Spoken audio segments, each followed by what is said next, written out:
मिश्रा, स्वागत है आप सभी का द न्यूज में। आपको बता दें कि पश्चिम बंगाल जिस तरीके से पंचायत चुनाव में हिंसा देखने के लिए मिले, इसके बाद इस पूरे मामले को लेकर अब बंगाल भाजपा के अध्यक्ष सुकांत मजूमदार ने दिल्ली में गृह मंत्री अमित शाह से मुलाकात की और इसके बाद उन्होंने अपनी प्रतिक्रिया भी साझा की और गृह मंत्री अमित शाह द्वारा एक ट्वीट भी किया गया जिस पर सभी की निगाहें टिकी हुई है और कहा जा रहा है कि वो समय दूर नहीं जब पश्चिम बंगाल में धारा 355 लगा दिया जाएगा।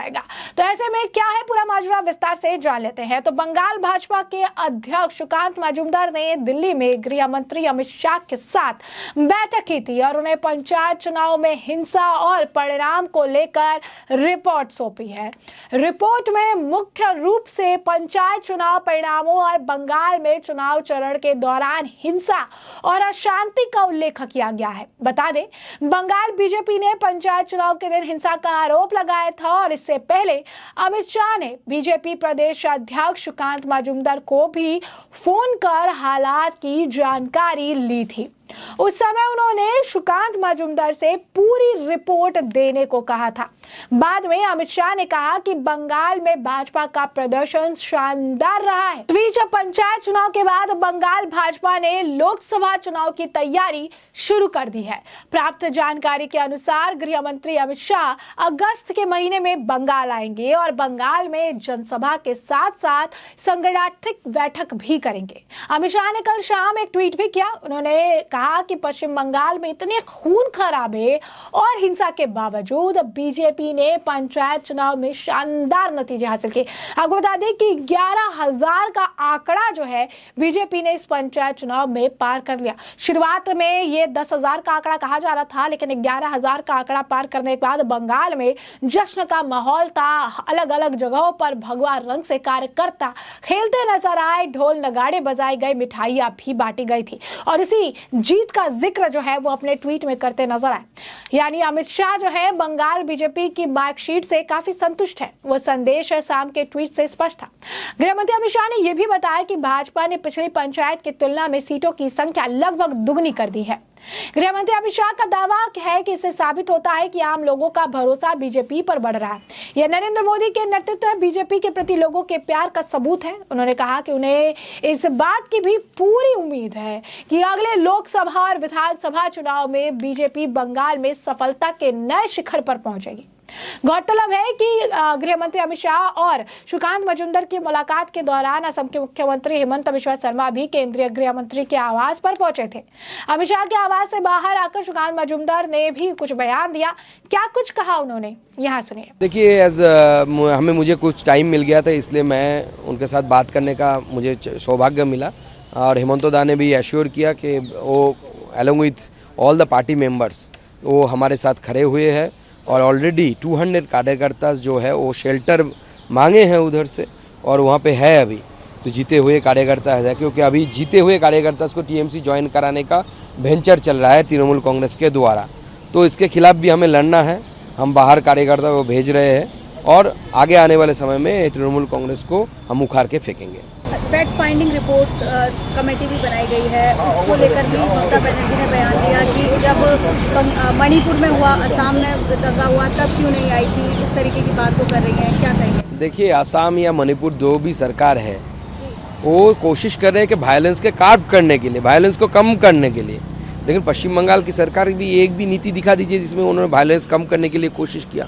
वायलेंस कम करने के लिए अगर कोशिश करता 2021 से बाद से जो वायलेंस हो रहा है, 2021 के आप 14 से देखेंगे, 18 से देखेंगे, जब लास्ट पंचायत इलेक्शन हुआ तब से वायलेंस चल रहा है। कहीं कहीं के 5 साल चला गया, बोर्ड गठित नहीं होने दिया टीएमसी ने। रविशंकर प्रसाद भी मिले थे, जो पीड़ित परिवार थे, सांत्वना दे रहे थे, उसको क्या कहेंगे? देखिए, ये जो टीम गई है, हमारे राष्ट्रीय अध्यक्ष जी को मैंने अनुरोध किया था कि आप एक टीम बना के भेजिए और विदिन 24 आवर्स क्या, विदिन 6 आवर्स उन्होंने टीम बनाया और पश्चिम बंगाल भेजे और ये लोग सारे जगह पे विज़िट किए। विज़िट करने के बाद ये सामने आया, उनके पास भी आया कि बंगाल में स्थिति कितना भयावह है, कितना दयनीय है। लोगों का घर तोड़ा जा रहा है क्योंकि उनका दोष ये है, उनका पाप ये है कि वो बीजेपी वर्कर है। सिर्फ इतने सी बात के लिए लोगों का घर तोड़ना, बच्चियों के साथ बदसलूकी करना, ऐसे जो ह्यूमन राइट्स के नज़र में सबसे गंदा अपराध है, ऐसे अपराधों को वो टीएमसी द्वारा किया जा रहा है बीजेपी के कार्यकर्ता को। आपसे मुलाकात से थोड़ी देर पहले अमित शाह जी ने ट्वीट करके भी बात कही कि वहाँ पर जो कुछ हुआ और कार्यकर्ताओं को बधाई भी दी पंचायत के इलेक्शन में जो भी परफॉर्मेंस रही बीजेपी की। देखिए, इतने लड़ाई के बाद, मतलब इतने मारपीट, फेक वोटिंग, फार्स वोटिंग के बाद, बोगस वोटिंग के बाद हमारे को 11,004 पंचायत में हमारे मेंबर चुने गए। ये जो संख्या है ये बहुत, मेरे हिसाब से बहुत बड़ा संख्या है। 23% हमें वोट मिला है, जो 18 में 13% था। 10% का इंक्रीज़ हुआ है। ये सारी बातें अमित शाह जी ने इसको प्रेज़ किया है और हमने भी सारा रिपोर्ट अमित शाह जी को किया है। और उनके साथ साथ जो पुलिस अफसर जो टीएमसी के लिए काम कर रहे हैं उनके खिलाफ भी हम कंप्लेन किए हैं। उनको भी हम देखेंगे कि वो कैसे कॉन्स्टिट्यूशन के बाहर जाके काम कर सकते हैं, जो आईपीएस आईएएस है। जी, कार्यकर्ताओं के साथ जो भी हिंसा हुई, वहाँ पर जो भी लोग घायल हुए, जिनकी जान गई, लेकिन इसी बीच ममता बनर्जी कह रही है कि बीजेपी की तरफ से ये किया गया और उन सभी को मुआवजा दिया जाएगा, एक नौकरी दी जाएगी, चाहे वो कोई भी पार्टी का हो, जो भी लोग मरे हैं। क्या बोलें? देखिए, 40 से ज़्यादा कार्यकर्ता मरे गए हैं, सब पार्टी मिला के।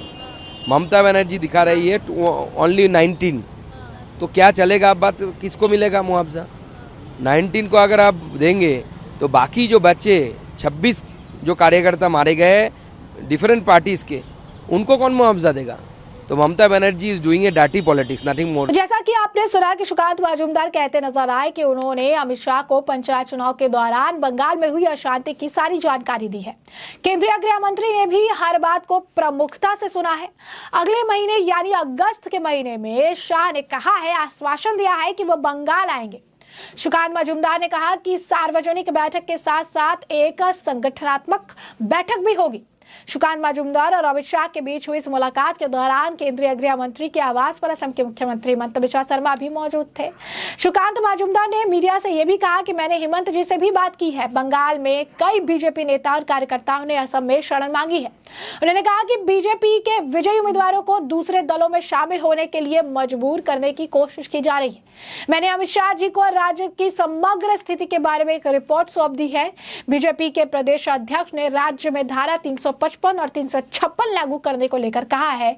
यह मामला गृह मंत्रालय के अधीन है। बंगाल की स्थिति में इसे किसी भी वक्त जारी किया जा सकता है। वहीं इसी पर प्रतिक्रिया देते हुए जो है ममता बनर्जी के भांजे अभिषेक बनर्जी, यूं कहिए कि बेहद करीबी अभिषेक बनर्जी ने कहा कि 38 से 22 नंबर जाता है तो बढ़ता है या घटता है। अमित शाह देश के गृह मंत्री है। अगर उन्हें लगता है कि बीजेपी का वोट बढ़ा है तो बढ़ा है। अगर ऐसा व्यक्ति देश का गृह मंत्री है जो सोचते हैं कि 22-38 से अधिक है, तो हर कोई देश की स्थिति को कैसे समझ सकता है? अब ऐसे में हम आपको बता दें कि धारा 355 लगाने की बात कही जा रही है। कहा जा रहा है कि धारा 355 जो है बंगाल में किसी भी समय लगाया जा रहा है, इसके लगाया जा सकता है। इसकी मांग भी सुकांत मजूमदार द्वारा की गई है। तो आखिर क्या है धारा 355, ये भी समझ लीजिए। ऐसे में आपको बता दें कि धारा 355 जो है इसे लेकर कहा जा रहा है कि जो है इसे लागू किया जाए, क्योंकि जब जब बंगाल में हिंसा हुई है, चाहे वो बीरभूम की हिंसा हो या फिर इससे पहले चुनावी हिंसा हो, तो इसके तहत 355 की मांग उठती रही है। तो ऐसे में आपको बता दें कि संविधान के अनुसार लोक व्यवस्था और पुलिस राज्य के विषय है, लेकिन आर्टिकल 355 बिगड़ती कानून व्यवस्था को संभालने के लिए केंद्र के दखल करने का अधिकार देता है। वहीं आर्टिकल 355 ये कहा गया है केंद्र सरकार की जिम्मेदारी है कि वह हर राज्य की बाहरी आक्रमण और अंदरूनी उथल पुथल की जो स्थिति है उसकी रक्षा करे। अनुच्छेद 355 केंद्र सरकार को यह अधिकार देता है कि वह राज्य में कानूनी व्यवस्था संभालने के लिए दखल करे और इसके जरिए केंद्र ये भी देखता है कि राज्य में सब कुछ संविधान के अनुसार हो रहा है या नहीं। अब 356 की भी बात हो, यानी 355 या 356 लगाने की बात कही जा रही है। तो 356 से जुड़ा मामला क्या है? तो आपको बता दें कि सुप्रीम कोर्ट ने 1994 में केंद्र राज्य संबंधों को लेकर एसआर बोमई बनाम केंद्र सरकार के मामले में फैसला दिया था। जब तक केंद्र सरकार अनुच्छेद 355 की पूरी तरह उपयोग ना कर ले, तब तक अनुच्छेद 356 को लागू करने के बारे में नहीं सोचना चाहिए। अब 355 के बाद 356 को लागू किया जा सकता है, जिसमें राज्य में राष्ट्रपति शासन लागू हो जाता है। 356 में लिखा है कि जब राज्य में आपातकाल जैसी स्थिति हो तो राज्यपाल राष्ट्रपति शासन लागू करने की सिफारिश कर सकते हैं। यानी साफ तौर पर राष्ट्रपति शासन लगाने की मांग की गई है। कहा जा रहा है 355 या फिर 356 जो है लागू किया जाए। और इसी के तहत अब देख सकते हैं गृह मंत्री अमित शाह का भी ट्वीट बता रहा है कि बंगाल में हुई हिंसा गलत है और इस तरीके से हिंसा नहीं होनी चाहिए। ऐसे में हमने आपको जो पूरा मामला है ये बड़े विस्तार से बताया है कि पूरा मामला क्या है, और अब इस पूरे मामले पर आपकी जो राय हो कमेंट सेक्शन में कमेंट करके जरूर साझा करिए। धन्यवाद।